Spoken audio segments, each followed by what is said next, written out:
The Valley Current.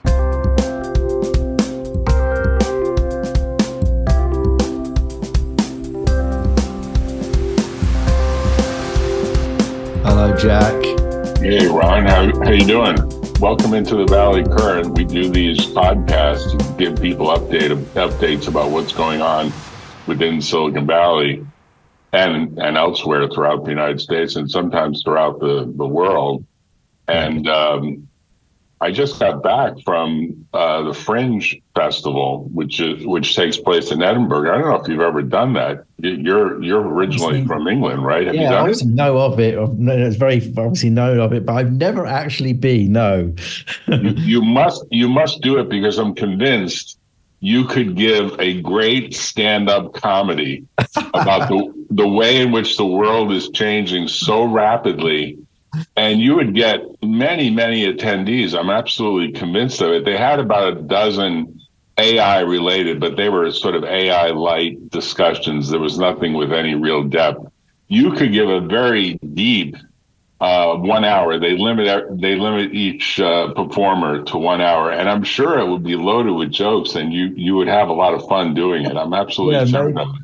Maybe my jokes are usually not very, they're sort of dad jokes, I would think, but it's sort of, I was at a comedy club in San Francisco last night, actually. Oh, you were? Was it good?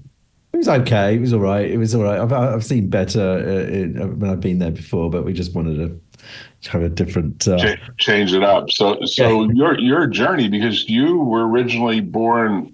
not in England, but I think you moved to England. Tell the story about... Oh, yes. So thank you very much. Thanks for having me, Jack. My name's Ron John Narg, and I was actually born in England. I was born in Yorkshire. Okay. And, but I left when I was 6 months old. So any viewers who are from Yorkshire will say, why hasn't he got a Yorkshire accent? Well, that's because I left when I was 6 months old. But that does qualify me to play for their Yorkshire cricket team, because you have to actually be born there to... Right. Play for Yorkshire, but maybe that's why we keep losing. I don't know. Brought up in a town called Northampton, which is about 60 miles north of London, which is famous for two things. One is the Broadway play Kinky Boots, which is in Northampton. It's a decimation of the shoe industry. Mm-hmm. And the other one is the most famous discovery in biology in the last 100 years. And that was Francis Crick was brought up there. Okay. And, he discovered DNA. And he went to my high school, obviously 40 years before me. Mm-hmm. And then went to Birmingham for electrical engineering, Birmingham University. Then went to Cambridge to do my PhD in machine learning, applied to speech recognition. And then Cambridge wouldn't make me a fellow, so I had to come to Silicon Valley. And with a short stop at MIT on the way, did AI for finance at MIT, and then came to Stanford University, and I wrote a letter to the most famous professor in AI at the time, David Rumelhart, and he had invented the ways that you compute the weights or the parameters of what we call a neural network, which is really the modern foundation, the foundation of modern AI today. And he said, sure, come along. And but what I got was an invitation letter from the psychology department, not the computer science department, the psychology department. So really, he was a psychologist and was trying to think of mathematical models of how the brain works. And so I was fortunate to be there. And then after going to Birmingham, Cambridge, MIT, Stanford, no one would give me a job, because this is 91. And 91 was end of the Cold War. It was probably the one time in history when engineers had difficulty getting jobs. And so what did I have to do? I had to start companies. Yeah. And my first one was doing speech and handwriting recognition, and was able to do quite well. Classic Silicon Valley startup. Two guys, not in a garage, but in an apartment, and was basically coding away and building a handwriting recognition system, but not just any handwriting recognition like OCR on typewritten text. This was cursive handwriting, much more difficult problem. Before the Palm Pilot. before the Palm Pilot. This is 91. And we were basically came up, well, on our peak, we were three people. And we invested 500 into the company. $500, that is, not $500,000. 500,000 would have been peanuts, but $500, that's like really bootstrapping it. And then 20 months later, so we got a lot of press. At our peak, we got to three people, and all had PhDs. We've got a Rhodes Scholar was one of them. But we got a lot of good press, got in the New York Times. And then finally I got on the cover of Fortune magazine. There you go. There's my Fortune cover right there. And we're still talking about that today. And what we basically did was, we sold it for a very, very nice number to Motorola about 20 months later. And so it's the dream of every business school student to get on the cover of Fortune. I did it in 20 months. And then sold it to Motorola. And the first thing they told me to do was, please invent Chinese handwriting recognition. Wow. So I said, well, I don't read or write Chinese. And they said, well, we need it because we've just invented texting and we don't know how to get the Chinese characters into the box because there's 20,000 of them. Yeah. And we said, we don't care, just go invent it. And so off we went. We wanted to build a team to build Chinese input systems, not just handwriting, but entering the characters just from 12 buttons, also speech.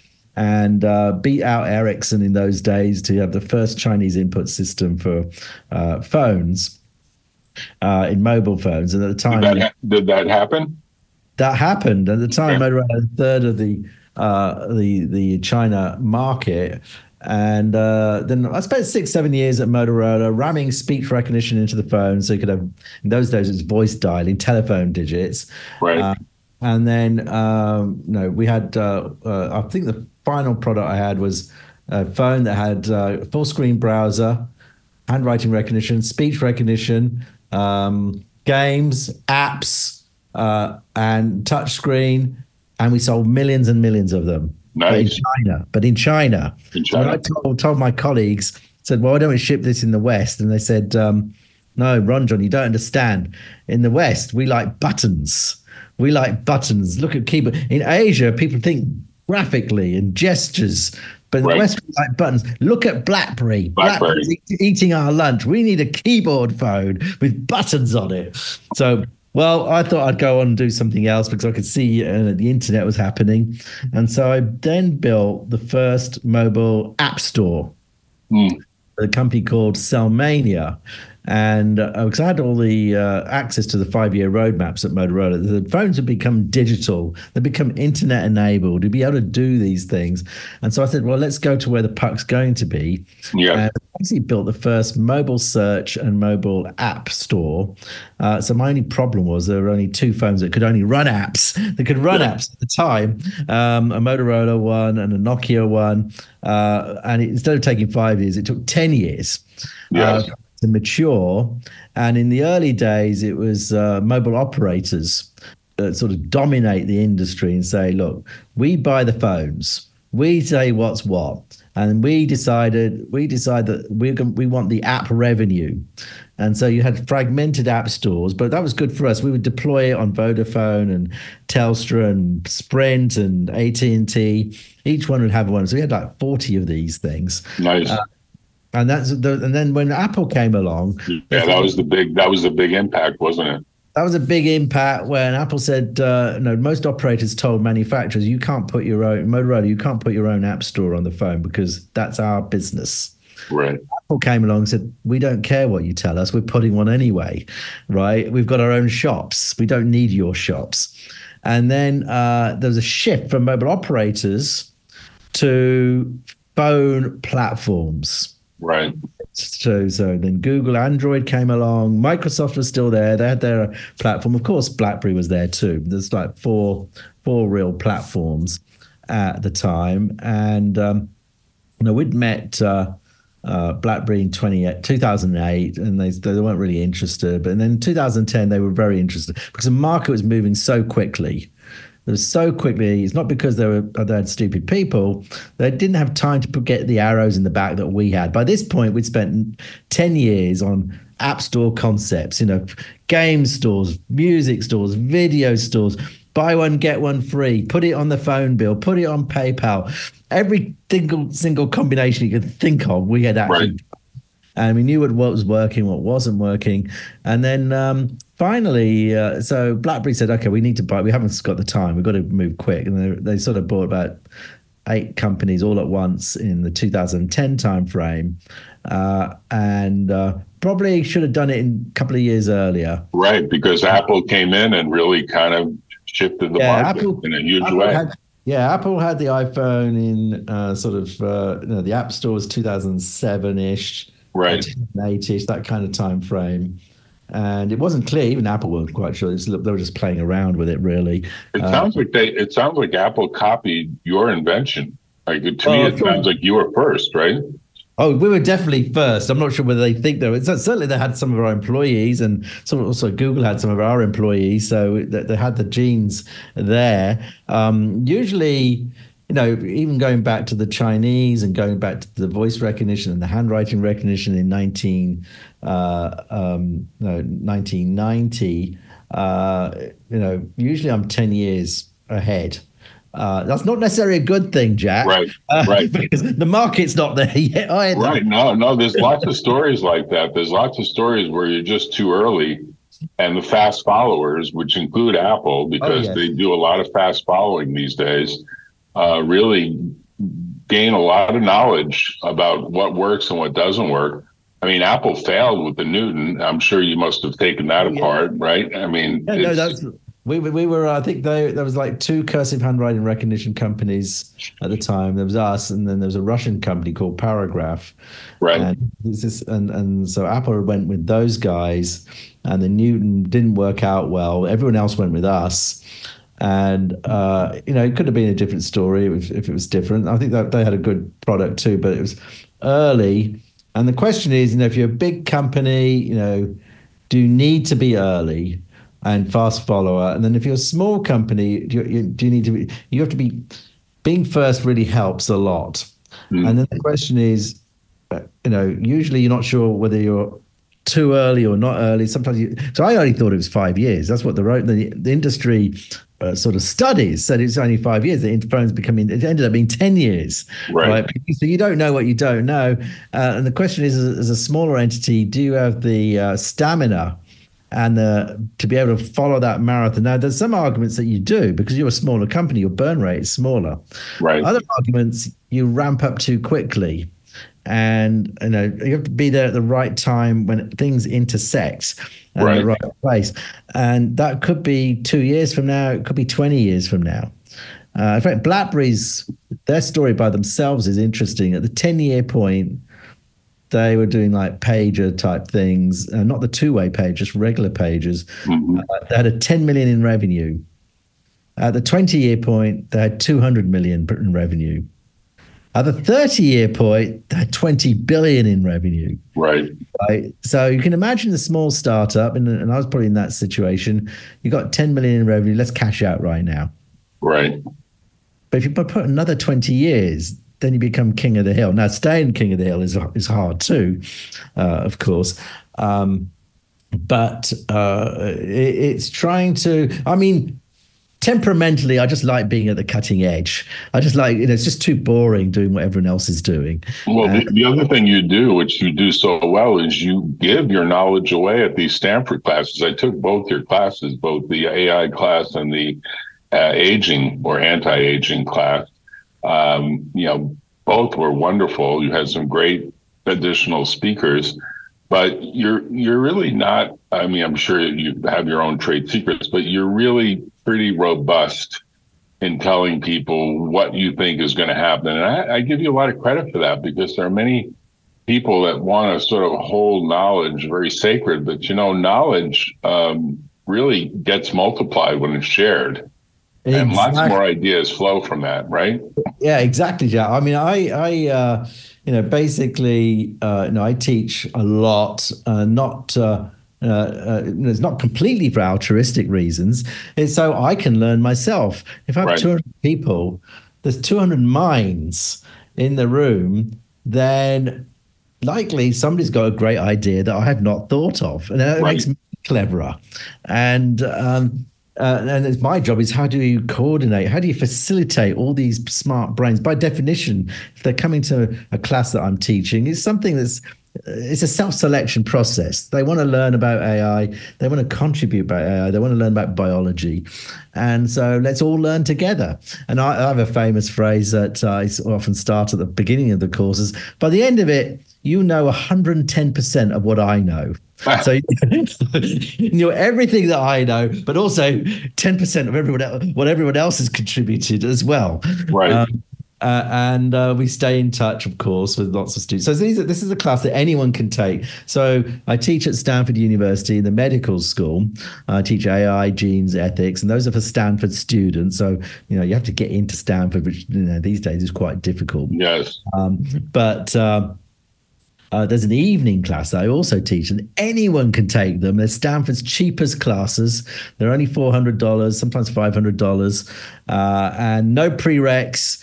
And you can try them out. I think they give you a week or so if you don't like the class. Right.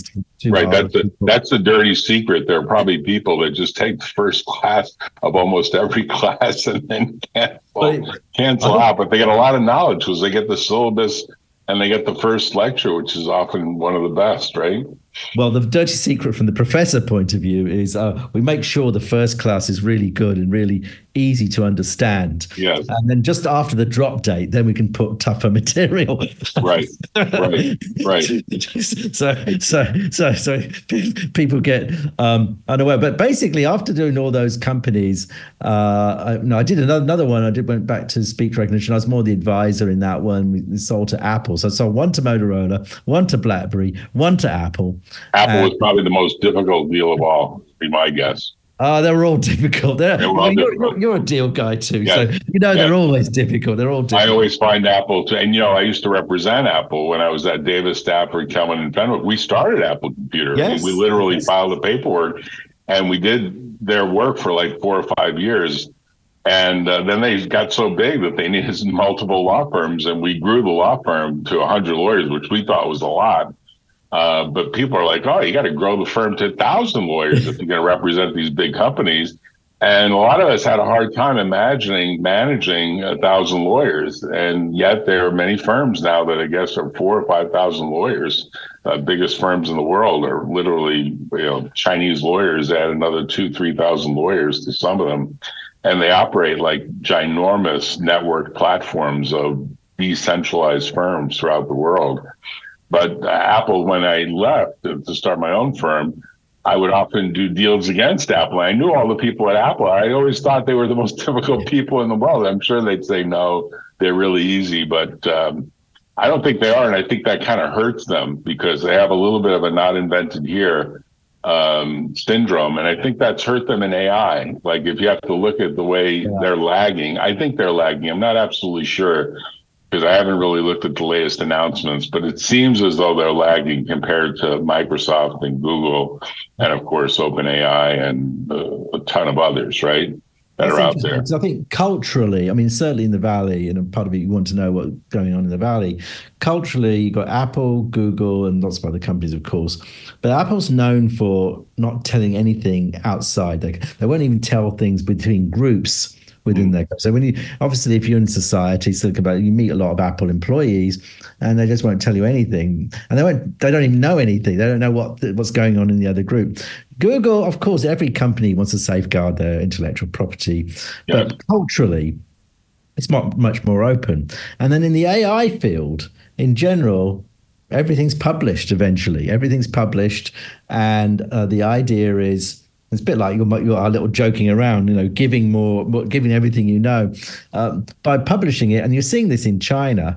Really, they don't really compete on the IP. They compete on the execution of the IP. Right. And clearly, if you're not in the mix, if you're not in the interaction, there is a chance you'll be behind. You will be behind. You won't know what's going on. You might be able to think, well, I'll take but not give. Right. But usually that's not usually that doesn't engender, you don't get invited to things. And then, Apple's notorious for saying, well, we won't go, these big trade show conferences. So we won't go to them, but we want them to come to us. We'll come to the Apple Developer Conference. But, you're going to miss out on some interaction if you don't go, if you don't have your booth there when everyone else does. So I think then on the flip side, if you keep something, can surprise people with new inventions. So those are you have to balance it out. And in general, being balanced is probably the best policy. If you're on an extreme one way or the other, it's another issue. So after I started with my course, I went back to Stanford. Stanford has a program. It's called the Distinguished Careers Institute, but you don't need to be distinguished, and you can spend a year at Stanford doing anything you want. And I took all the biology and medical school courses, and that's how I got into biology. So I did aging science at Stanford, the course that you took, and now I'm working on AI and aging. And really, again, you have to be in the mix. What's great at being at a university, any university really, is that you can interact with other students, other professors. And what's great about Silicon Valley, I think it's unique in the world. I mean, other cities might critique it, but the just general openness and interaction, and you just walk down the street, and there's just people mingling. There's a meetup pretty much every night. If you wanted to go to an event, a night, it's sort of a nerd event, scientific event, an engineering event. There's something to go to every night if you wanted to. Yes. And so I think certainly the driving, the traffic people complain about compared to other cities, it's nothing really. Within about 20 minutes, you can loads of companies and labs and universities you can drive to. And those are like differences, I think, in Silicon Valley that I really like. There are on the other side, it's tech all the time. Science all the time. You're either in doing science or supplying to science, right? And it makes it very insular. So it's good to get out to Edinburgh or London, where I'm from, and go there 4 or 5 times a year to get much broader societal exposure. Right. I mean, you're unique, Ron, and I think of you as probably one of 10 people, maybe less, that have combined this heavy background in engineering and AI with knowledge of biology that you explained how you've self-learned it. And building this aging or anti-aging course program and marrying the AI to it with a dose of ethics, with a dose of what do we want to do with this advanced knowledge if people are going to live to 100 or 110 or maybe even 125. I mean, if you can imagine that really playing out for our kids or grandkids, what are you going to do with that in a society that hopefully enables people to be more creative in the long run, as opposed to kind of sawing wood that a lot of jobs have been up to this point where AI can generate spreadsheets all day long. I mean, it instantly creates tons of text. I mean, you really combine. I can't even think of the 9 or 10 other people. I can think of a few, but I don't think they have the same combination. Really? Well, I think it's not just technology. I mean, we have a project, maybe in your field, we're trying to create patents using AI, and instead, because lawyers, as you know, are so expensive. But it's not just because of the expense; it's also the time and the effort, and distracting people from building products and doing engineering and making them write it. Engineers don't usually like writing things down. And so how do we, sort of complete opposite of the patent process? So we have a project, well, so can we actually, can the engineer just give the idea and write the patent out? So we have that one out. But in the end, I think there's contracts, patents, and I talk to people in these intellectual service industries and say, well, won't GPT just do it for you eventually, right? And they say, well, yes, maybe, but that's not what people pay me for. They pay me for psychological contracts. You're talking about the contract. I've done so many deals in my life. So I'm a business, a scientist, a teacher, but I've done so many deals in my life. And on the other side, there's a fancy lawyer quite often. They'll give me a 200-page contract, right? Drive me nuts. I jump straight to, okay, what are the termination clauses? What are the 4 or 5 things that I care about? Right. And because I know this is where engineers can have of some impact. And then so let me do that. And then I go through it and make everything mutual, every clause mutual. Right. The other guy complains. Okay, let me pay attention to that one. Right. Right. That's smart. That's a good algorithm. That's a good way to handle it. And then usually, more often than not, maybe 2 years later, 3 years later, there's sometimes an issue that the other side comes back with and said, "Oh, well, you agreed to it. It's in the contract. Why?" Despite having 200 pages.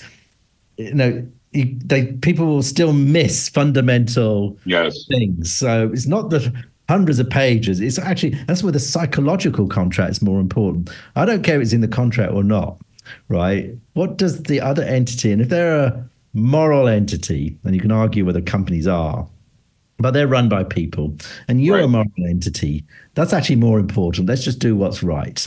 Yes. Right? And if you don't do what's right, well, it's not a one-shot deal. There are many, many other deals. Reputation gets around. So I actually spend a lot of time thinking, okay, what are we trying to do? What's the intent? And then what do both sides want to, how do they paper it over? And then if either side misses something, and likely they will, is my prediction usually, what is the end result? And in other things. So it's, so I've had a lot of experience in, and that's also daily life in marriages, and it's friends when you're interacting. What's more important is, what did you commit to morally? Yes. Versus what someone put in a piece of paper somewhere. So Ron, let me ask you: when you go back and think of yourself in high school, did you imagine yourself becoming the Renaissance man that you've become?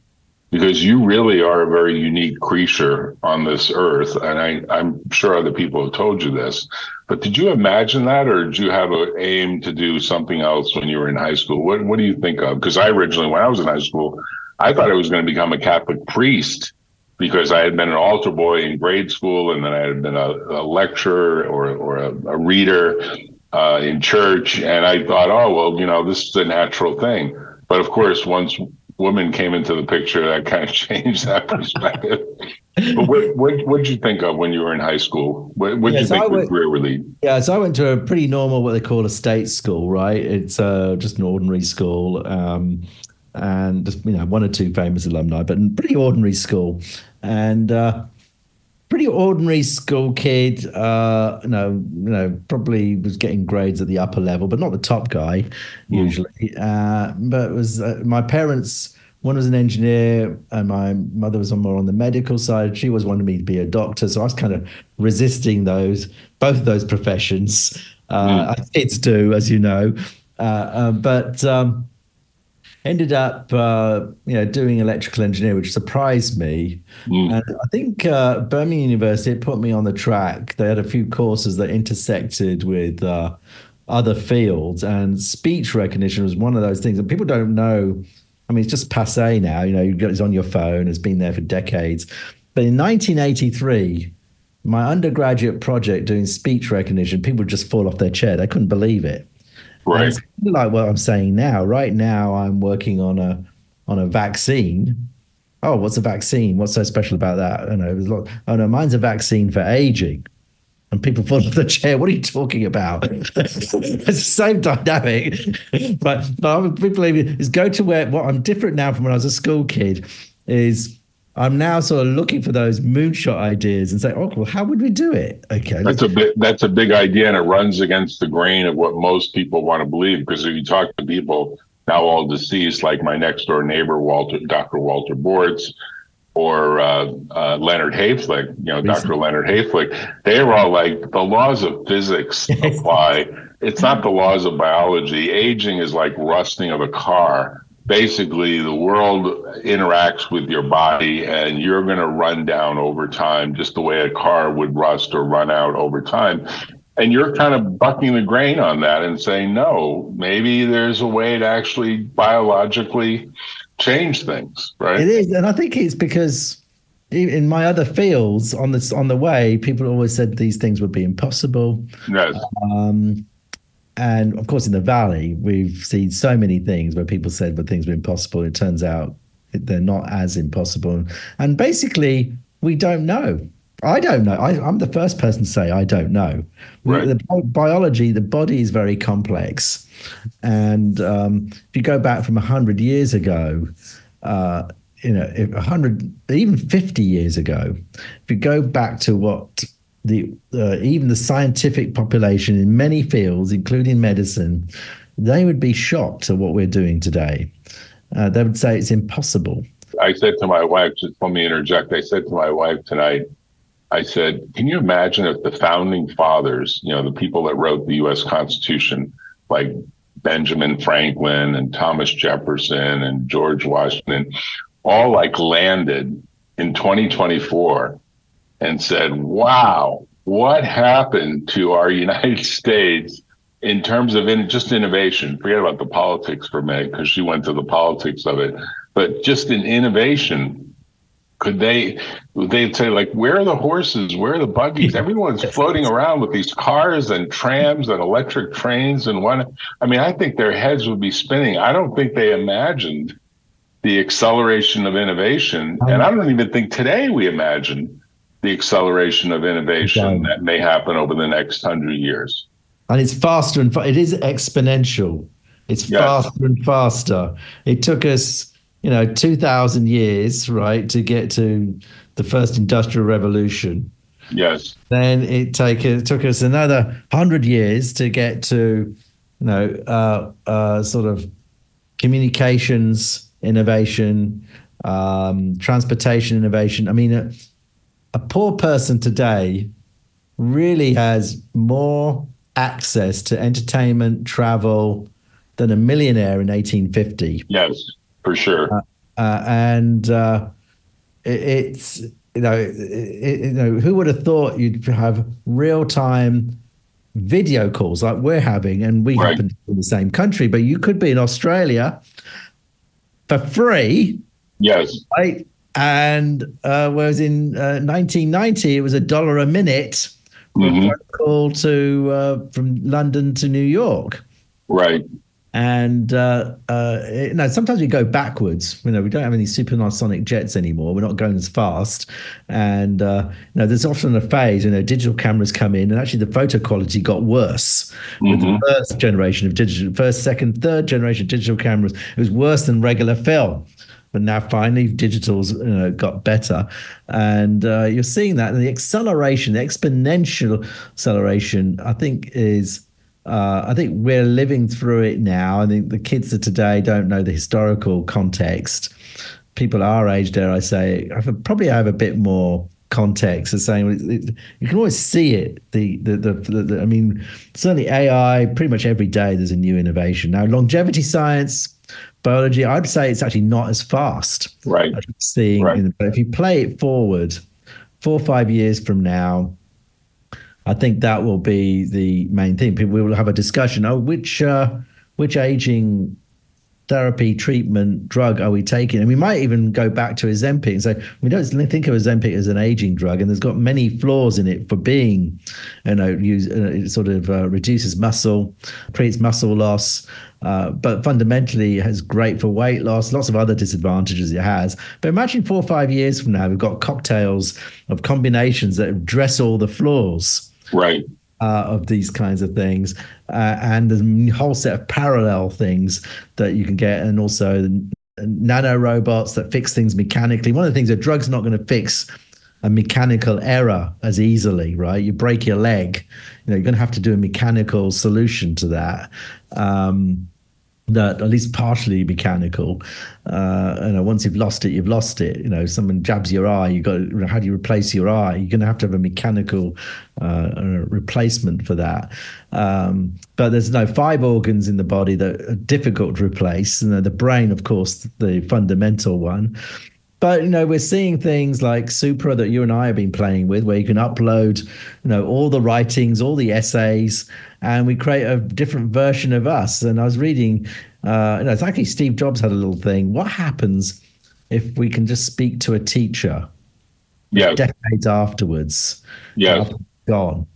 And because you can't speak to Aristotle anymore. No. Oh, right. You can't speak to Pliny. You can't speak to Galileo anymore. But what happens? What happened if we actually had them in the box?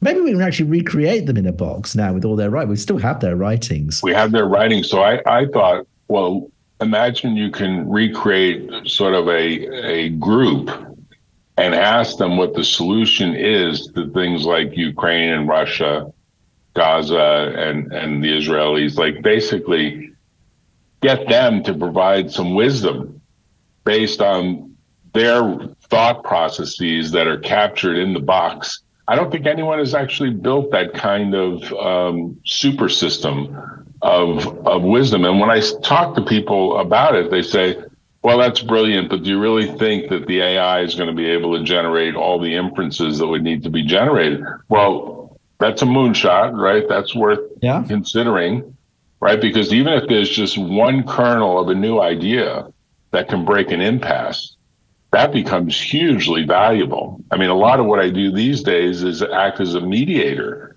in disputes, often for, partnerships that are falling apart or business groups, the joint ventures. And sometimes it's just an instant of an idea that comes out of like almost out of nowhere that then creates the value that puts the deal together. And I'm convinced, for example, in big disputes, like when Apple went up against Samsung, which ultimately Tim Cook regretted because he said, Samsung provides us with displays. And we just didn't see that would have been an easy way to do some sort of cross-licensing deal. And everyone went to war as opposed to looking at the bigger picture of having Samsung as a valued partner for an essential aspect of the production of the supply chain. And so I think he ultimately regretted, the litigation that went on for 4 or 5 years over kind of, stupid little features that they no longer even use. The buttons no longer even exist on these phones. And so it's interesting to look at stuff from the point of view of what will eventually happen to the overall way in which disputes get resolved, because these masterminds that maybe will basically impart knowledge could provide the instigation for the new idea that flows from just the interaction with like people like who have tremendous writings. Like Walter Board says, tremendous number of writings his family doesn't necessarily want to do. I suggest that all of them get moved into Mimeo for the purpose of creating this sort of ask me anything kind of thing. And the same thing would be true for Leonard Hayflick. And that mindset probably has to change. We're going into the last decade where, whether that's your 80s, 90s, or 100s, you actually write in the notion that I want all this stuff to be loaded into a system that will allow people in the future to probe. Well, what does Ron think? Let's ask Ron's avatar. What do you think should happen here? Because I think it would be a very interesting added value for all of us. Well, I think it's close to basically being doable, and people will start. It might encourage people to write more, right, and actually vocalize what they're thinking, as opposed to just keeping it inside. And the critique there is usually say, well, you can't come up with any new ideas. It's just in the box. But what we find is in these newer systems, they may not be new ideas, but they look like new ideas. They're basically getting things that wouldn't be linked before. And so in that context, but it's still in the box. It's in the box thinking. But there's so much stuff that's not been correlated together to tell us what to do. And, in the end, it can be really cleverer than us if we can actually let these things do. I mean, we get now basically, and I'm not too worried about computing power. I think that will get solved. It's historically always been solved. We always eat up as much computing power as possible, but basically things get cheaper and cheaper and cheaper. And no one even blinks. Like in 10 years' time, no one will even blink. What changes, Ron, I'm convinced what changes is the attitude of younger people would be, let me interact with all of these wisdom providers and see what they do to instigate from me some new ideas. And that's a different mindset than kind of the traditional research approach, which you might say is kind of like read a lot of scholarly papers in a semi-random way, right?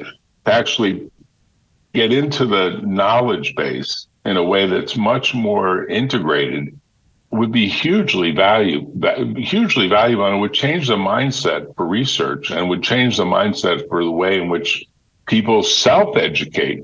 Because you know, and I know that 80% of learning is really more self-learning and kind of instigating your own motivation to dig deeper and deeper and deeper until you kind of feel like you've mastered a subject. You of course have mentors like you and others that help you along that journey, but it's really your own motivation that carries it out. And I'm sure you see that often in the students that you lead.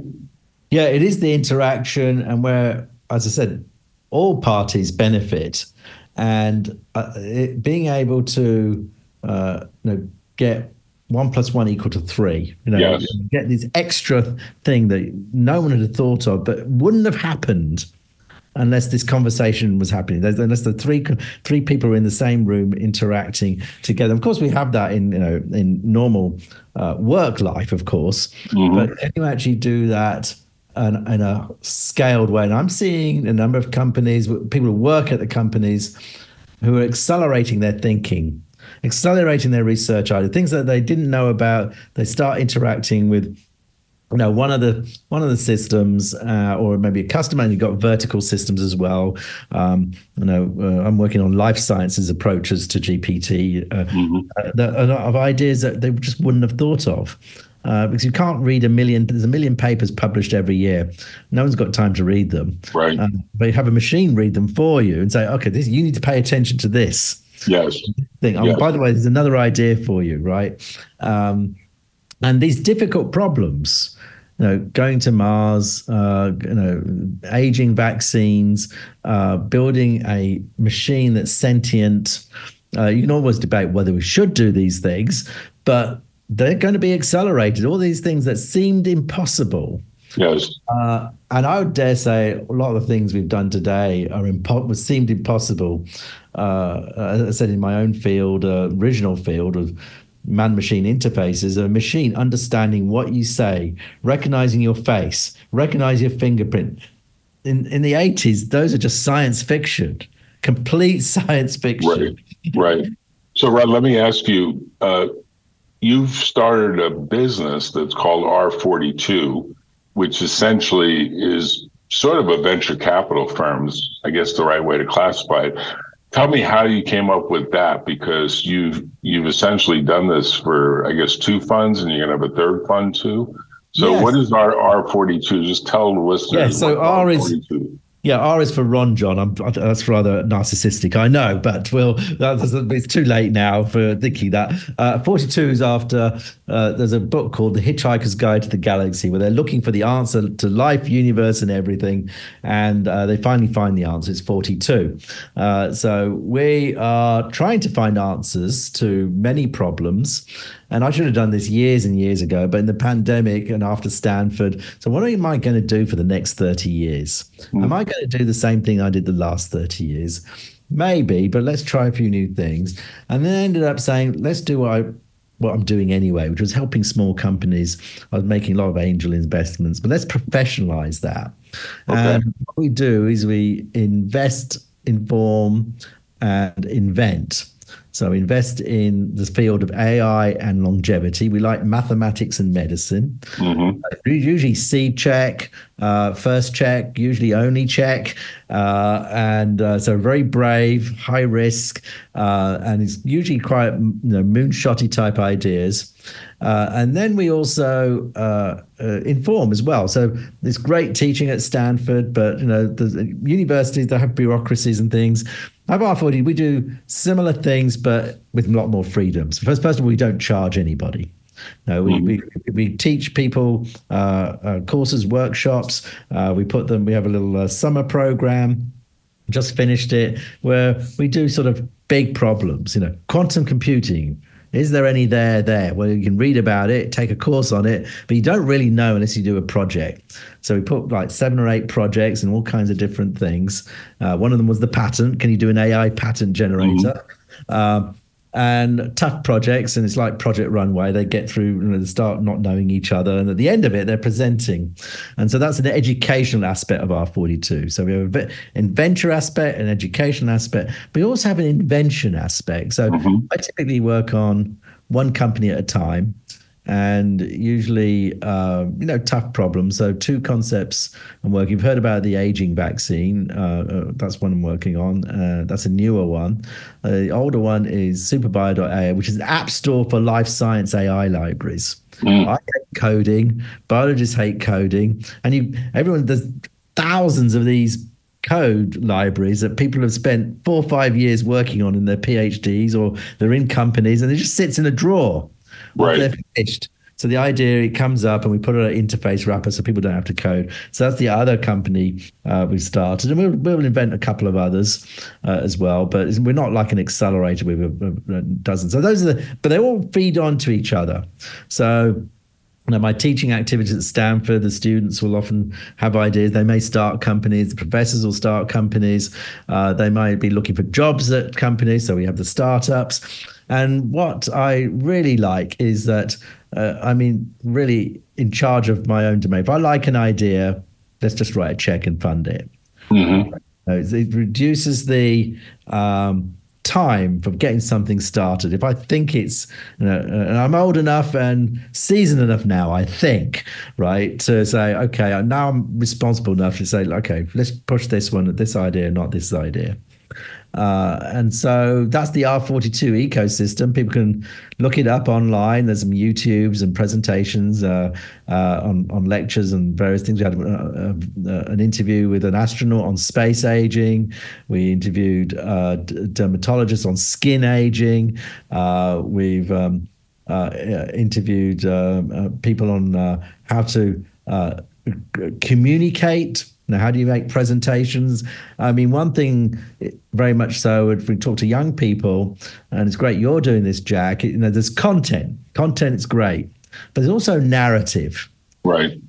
So if you've got poor content and good narrative, you can actually still make an impact because the narrative will help fix the content.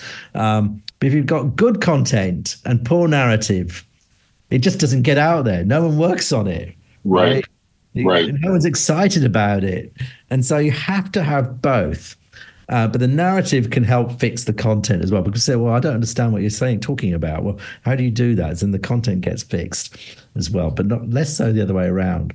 So I'm a big believer, just like you, Jack, in communicating, getting out there, and then interacting with people, and people can either in person. There's different modes. There's one-on-one. There's 1-on-6. There's 1-on-100, which is more of a class thing. And then like this, there's 1-on-thousands. Right. You need to have each component play in each of those segments, and you get different benefits from each of those kinds of areas. So you are a great master of time management. I actually saw it live in one of the classes because you were juggling a few things at the same time very effectively. And I wonder whether you are thinking that maybe you should teach that as well, because I think you get a lot done. You're very productive. You've got your hands in a lot of different pots at the same time. Is that something you've studied? Like literally you've looked at some of these time management folks, or is it just the way you've run your life, right? I've not. Maybe the one book is the 7 Habits of Highly Successful People. Yes. I forget the title. And I don't think I read it word for word, but I've got this grid, things that are urgent and important. You have to work on those first. Right. Things that are not important, not urgent. Forget about those. And things that are important but not urgent. Okay. Right. And then things that are urgent but not important. And so you can frame your problem space.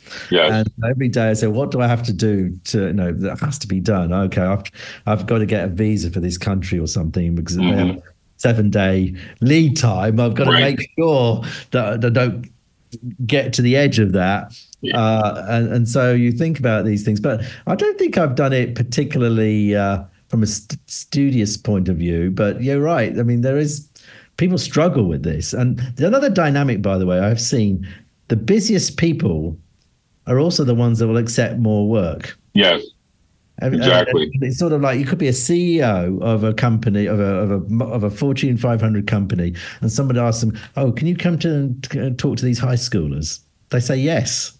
Right. Right. Whereas someone who proclaims to be busy and said, "Oh, I'm too busy for that. I'm right. too busy." Right. And so I think that's sort of thing. It's sort of busy people then order around, basically optimize around themselves to say what can they do and what they cannot do, and also meet expectations. So, if you just can't do it, you just have to give expectations and give later on. I have my avatar, as you do now, Jack, and we say sometimes, well, no, I'm a bit busy. I can't really get to it for another 6 weeks, but you can start talking to my avatar and then we'll talk later on. And often they've got 80% of the information. Right. Right. Well, it's a model. It's a model for the future, because the truth is, it's another way of saying you're going to generate some self-learning by playing with that avatar, and then it's going to make the conversation a lot richer. Right. I mean, that's a lot of law. We spend a lot of time with preliminaries, and I often wonder there must be a better way to get through those preliminaries, because people don't really want to pay for these conversations that just get a lawyer up to speed. And often that can be done in other ways. But of course, law firms aren't exactly the most innovative entities in life, because they still bill by the hour, which I'm sure is going to change over time. I mean, it has to. We'll see. I'm sure we'll see that start to change in a radical way. What do you think is going to play out in what I call sort of the delightful competition between what I think is the 5 or so major players, like OpenAI with ChatGPT, and Gemini by Google, and Perplexity by I forget who makes it. I think it might be called Perplexity as well, and Claude by Anthropic, and then of course Meta has a product too, although it's kind of baked more into their system than being more general. What do you think is going to play out in that horse race? Because it seems like a lot of products, and they seem very different in some ways, but very similar in others. It's hard to believe that they're all going to sort of race together, because we are binary. We typically have there's Microsoft ecosystem and there's an Apple ecosystem, and I guess there's a Google ecosystem, but it's not a million different ecosystems, right? It's almost like people make a choice. What do you think is going to play out in that horse race, I suppose? Yeah. So what's my 2 cents? I don't know, but I'm a great believer of commoditizers, right? I think eventually everyone has it. And you're seeing that. I think there was an article in the New York Times that said that Stanford had this fancy LLM system, and it was the top of the leaderboard. But then they found out, oh, wait, it's based on a Chinese open source system. So open source. Now, China, they're big on open source, right? Right. That's the other approach, which is, and maybe Meta's more on the open source side. Of course, they're making their stuff open source. The other dynamic is who's got the most users. So clearly, off the get-go, big tech, they have a lot of users, but who's going to have the most users on the interaction? So I think Microsoft, and I think this is why they've been quite smart to get back into it again, we're probably behind on the end user language processing. They've got a few, Word and things like that, but it's social media, whether it had a big impact in the last 20 years. And so the Metas and maybe the Googles, when they're doing search engine type. So Meta's got a pretty strong hand, I think, because they've got the users, they've got their LLM, they've got their GPT. They also have an open source strategy. So that probably plays in my thinking that open source you can't beat a million engineers, even if your name is Apple. Right. Can't beat a million. I mean, that's why the App Store's there, right? Even if your name's Apple, you can't invent every single feature, right? So I think what I'm not seeing too much is like the App Store concept and something. I mean, ChatGPT's got a little bit of one, but it's not really quite at the level of what we're seeing in mobile app stores. So I think there's a lot of room there. I mean, maybe I'm just saying that because that's my sort of vision, my sort of blinkers in my historical. We all have historical backgrounds, Right. but I think Meta's probably in a good position. And as you say, Apple maybe a little bit too closed for their own good. Google, very strong historical. I mean, they basically invented GPT and Transformers, the precursor. But let the ball run away with them. And you can look at Alexa, Amazon, and Apple. Really had a 15-year head start with Siri and Alexa, and lost it in 18 months. Right, a 15-year start and lost it in 18 months. Right. By not paying attention, I think, to what really counts. And maybe I've always thought AI is hot and is incredibly cool. And maybe these enterprise software people thought, well, let's just do form filling for onboarding employees into companies or something, right? That's much more. That makes money more quicker, quicker. But as you can tell, people do get excited and want to be excited by something new and surprising, not just an efficiency increaser. So that's my 2 cents. What do you think, Jack? Well, I'm struggling with why hasn't anyone come out with a meta tool that actually goes across all of these products and says, I've cross-compared the answers, and I think the better answer is, and then it provides that. So, for example, if you can imagine, I want to know everything possible about you. Okay, I put that into Perplexity, then I put that into ChatGPT, then I put that into Gemini. That's boring stuff, right? I should just have one simple way of having a script run through everything and then look for consistency and inconsistency, right? Well, some of the vertical products in GPT, basically, some of the vertical, like even your Supra, essentially does that. Yeah. And we're seeing other vertical products like our pattern generator. Essentially, they do that, so you don't have to.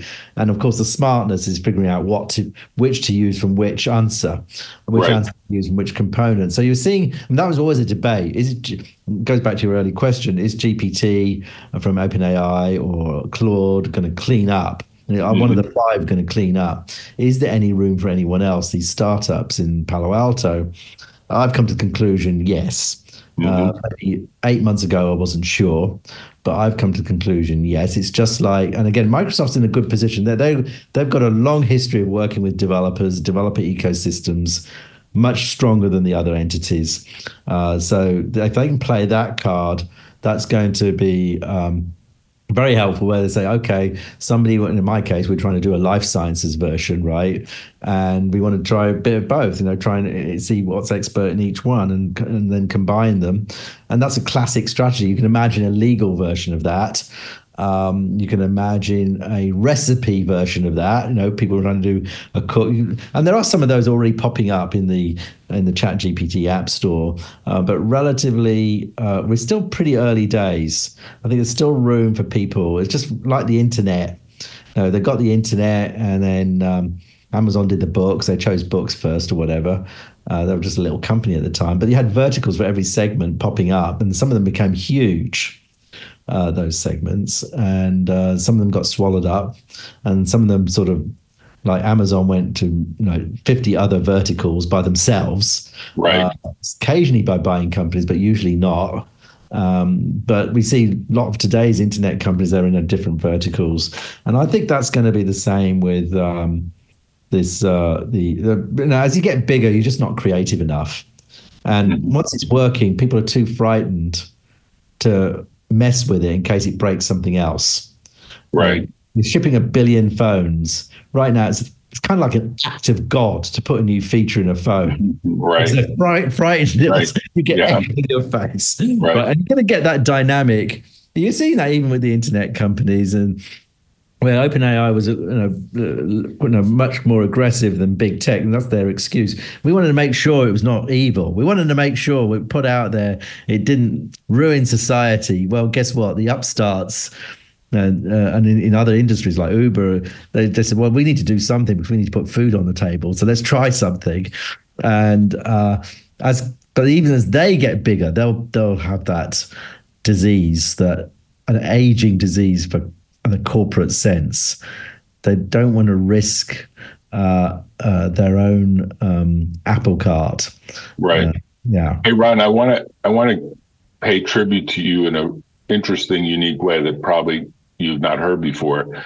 There was someone that was an unknown for many years. His name is Doug Engelbart. He is now passed away. But Doug was a very innovative idea. And I think of you as the same category as Doug. Doug was a visionary. I'm going to send you a chart that was done that sort of summarized his ideas in kind of a big, ginormous picture of how he looked at the way the internet would eventually evolve and create these clusters of knowledge or waves of knowledge.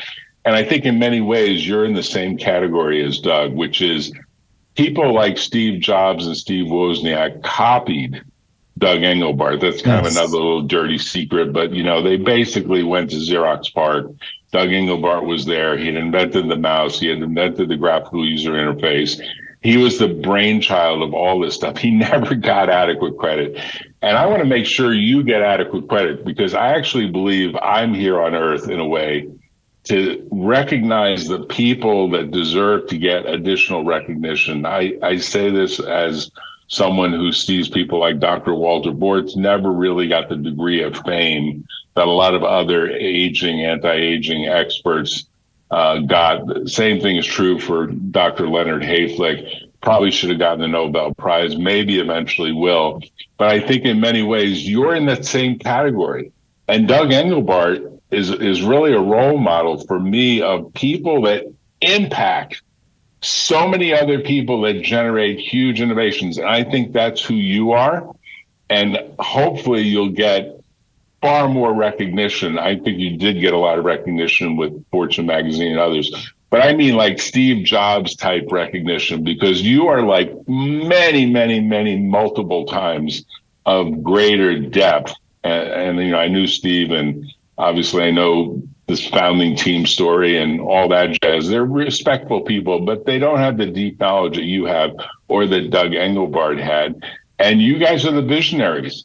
And in many ways, you deserve the credit. And I hope you get it. And if I can help you get it in whatever way I can do it, I'm here to say that's my role and that's what I want to see, because I think you do impart lots of knowledge and you will have a huge impact on Silicon Valley and probably the rest of the world over the next 30 years. So I want to congratulate you for that. So it's a big, big set of applause. And thank you for coming on this afternoon. So kind, such a nice compliment, because I know all those people, and such a nice compliment. So nice of you to say all of that. Of course, I can only just mere dream to gravitate to those echelons of Doug Engelbart, who, yes, invented the mouse and the user interface displays for computers a decade before they became mainstream. And you need these kinds of people. You need these people. And I'm happy just to get people knowing that I know and having people pursue their careers. If I can just help them and help you, help anyone else, no matter what age they are, and say, well, okay, I had a little bit of part in that. And that just satisfies me. Whether anyone recognizes it or not is less of an issue. But it's nice to be recognized. I've got a few recognitions, but it's nice to be recognized. Well, I'm hopeful that you create the vaccine and you get the Nobel Prize for it. And eventually that you get all of the applause that I just said you deserve. And I do think of you as just one of about 10 people. And really, it's in the category of Doug Engelbart and people like Dr. Leonard Hayflick and Walter Bortz and others that are really noteworthy people. So thanks, Ron, for coming on. I look forward to having lunch with you next week. Excellent. Okay. I look forward to that too. All right. Take care. Bye-bye.